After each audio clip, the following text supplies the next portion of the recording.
Moltes gràcies, senyor president. Dear colleagues, at the origin of this financial crisis, there are the national supervisors. Our financial markets are integrated at the European level, and in every country, the main financial institutions are cross-border institutions. But the financial supervision has remained only at the national level. At this stage, and with the huge crisis we are suffering, there are only two possibilities. We can reinforce the national supervisors, or we can create European supervisors in order to adapt European financial supervision to the globalization process. In this report, I propose a closer link between the European Central Bank and the European Systemic Risk Board. The President of the ECB shall also be the chair of the ESRB and shall represent the ESRB externally.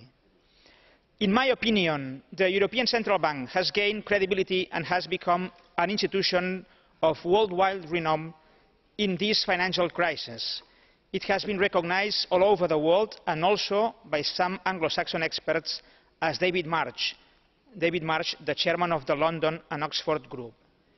In my opinion, the European Central Bank is the only European independent institution that will have moral and material authority to play an important role in the future European supervision on both financial markets and financial institutions. Dear colleagues, to justify why it is needed a closer link between the ECB and the ESRB, we can see what is happening in other countries out of the Eurozone.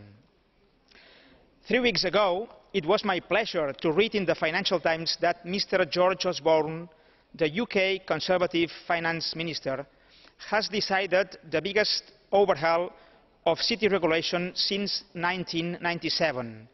The UK splits the main financial regulator and gives more power and more clout to the Bank of England. In the same direction that we now propose, the UK has abolished the English tripartite structure, confirmed by the Bank of England, the Financial Services Authority and the Treasury. Mr. Osborne said that it had failed in preventing the crisis because no one knew who was in charge. Mr. Osborne will hand the Bank of England full control for monitoring systemic risk in the economy as well as oversight of individual banks. And finally, I completely agree with Mr. Osborne when he argues that nowadays only independent central banks have the broad macroeconomic understanding, the authority and the knowledge required to make the kind of macroprudential judgments that are required. Dear colleagues, this report was voted in the Econ Committee with a large cross-party majority, so I believe that with these arguments also the UK Conservatives will vote in favour of my proposal at the European level. To close my intervention, dear colleagues, this is not time for a debate on a second-order reform. I know that now states nationalism is rising in the EU, and I know that there is no consensus for such sweeping reform. But this is our choice, jumping to a political and economic union or to revert on our insolvent nations.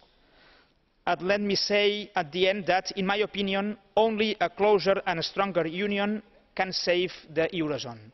Thank you very much. Please,